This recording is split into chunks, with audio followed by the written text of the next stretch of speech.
Welcome to Red Fox Reporting. I'm Sam Babbage. And I'm Laura Morrell.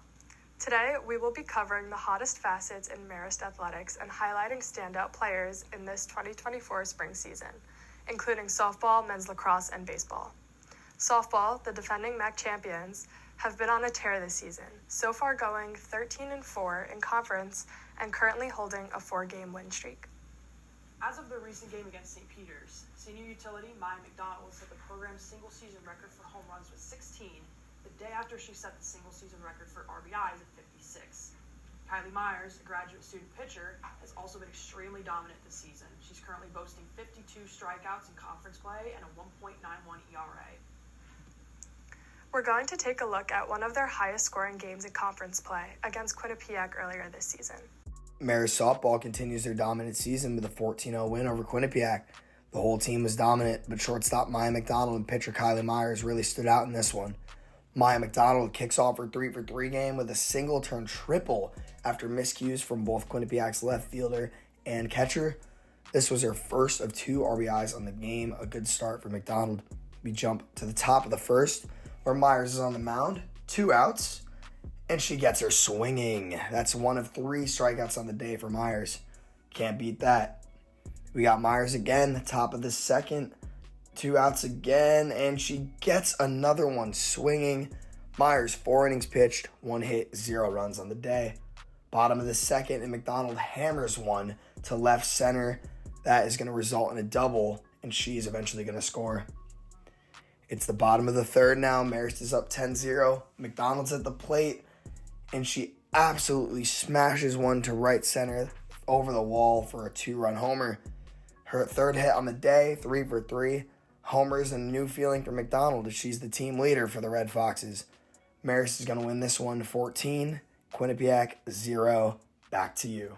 We're here with Maya McDonald from Marist Softball, and during the Quinnipiac series, in the last game, we won 14-0 in 5 innings. Maya, you went 3-for-3 with a double and a home run, and you had 3 RBIs.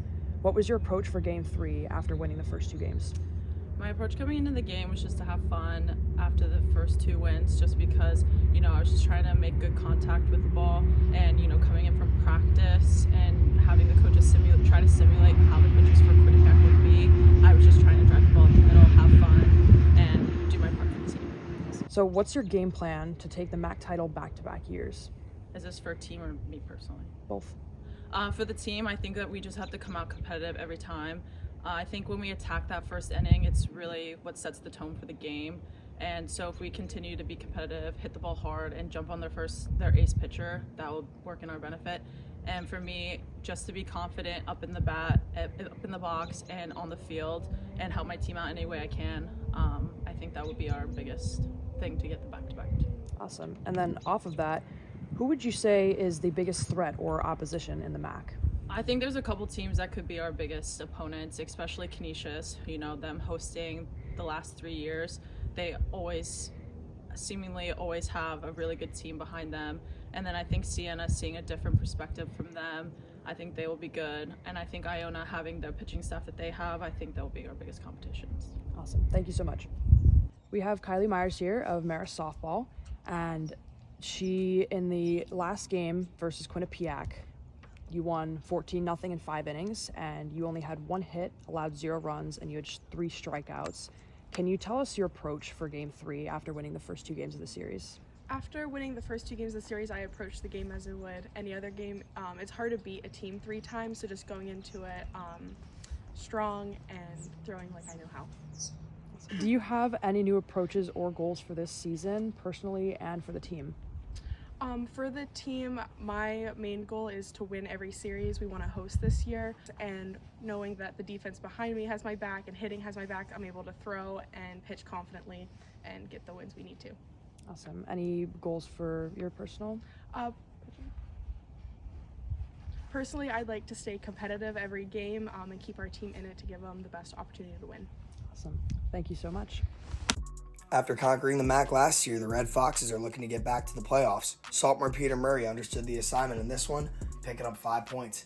We pick things up. Marist is down 1, and Murray snipes a shot to the bottom right, putting Marist on the board for his first goal of the day. Midway through the second, and the game's still close, They get the ball back to Murray, who makes a move around the defender and snipes the top right with a beautiful shot. Can't beat that. We get a replay perspective of Murray's third goal here. A absolute beauty of a jump shot from him. You can't beat that. That's his third goal of the day. Midway through the third now, and what do? They get it to the hot hand. Murray makes a brilliant spin move around the defender and rips a lefty shot for his fourth unassisted goal of the day.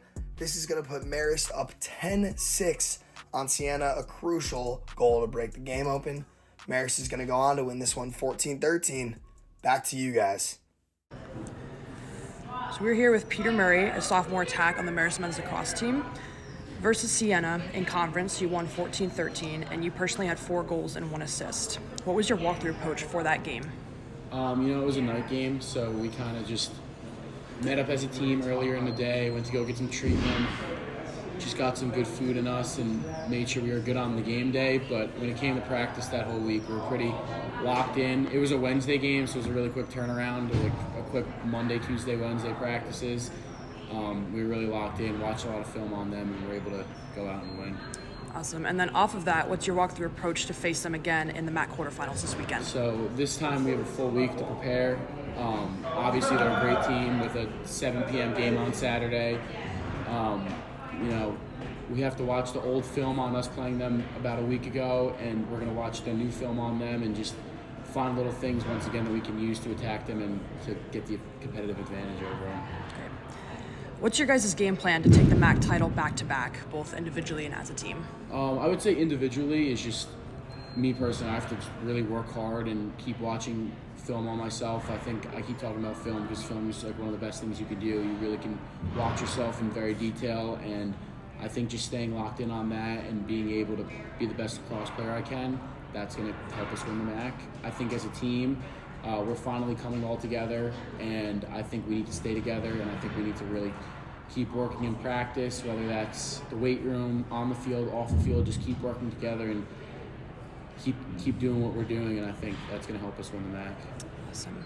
And then what have been your biggest challenges to overcome this season? In the beginning of the year, I tore my meniscus, so I had to get knee surgery. That put me out for the first 6 games, so all of the 5 non-conference games in the first game against Wagner.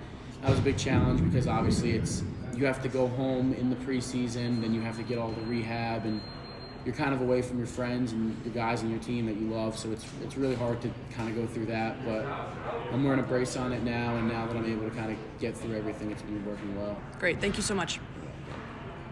The men's lacrosse team was on the cusp of making it into the MAC tournament this season, but pulled through with a 14-10 win over VMI, giving them the 4 seed in the tournament. Joshua Ball-Crisell led the team with 4 goals and 2 assists. However, the Red Foxes ended their season with a 12-9 loss to number 5 seed Siena in the MAC quarterfinals. Marist baseball has been struggling this season, regardless of having game-changing players. Standout sophomore Ethan Conrad, an outfielder and first baseman, is giving the Red Foxes a competitive edge, but it's not enough to supply a winning record in conference play. Even with Conrad holding the NCAA single-season record for triples with 12, the Red Foxes still currently have a losing conference record of 7-8. Marist baseball star player shows why he's the star in this masterclass of a game against Manhattan College. Conrad, leading the team with a .400 batting average, certainly adds to it here with an infield dribbler to the shortstop. Most players aren't making it to first on this play, but Conrad shows off his speed and gets it done. Bottom of the third, Marist 5, Manhattan 1, and Conrad's in the box again. He's waiting for the pitch to come in and smacks it to right center for a 2-run homer. You know that ball was going as soon as I left the bat. Conrad leads the Red Foxes with a .720 slugging percentage and 6 home runs. Bottom of the fourth, Marist 7, Manhattan 3. Conrad already 2 for 2 on the day, says let's get another one with another right field shot. The outfielder messes with the ball a bit, and Conrad gets the double on the play. Mark it 3 for 3 for Ethan Conrad. Bottom of the 6th now, and who else but Conrad to get his 4th hit of the day, 4 for 4 with a left field single shot. Last at bat of the game for Conrad comes in the bottom of the 8th. Manhattan's brought the Red Fox lead to only 2, and Conrad says, let me make that larger with another left field shot. Conrad shows why he's the star here. Back to you. Thank you for tuning in today. We'll stay posted as we go later into the Red Fox spring season. I'm your host, Lauren Morrell. And I'm Samantha Babbage. Signing off.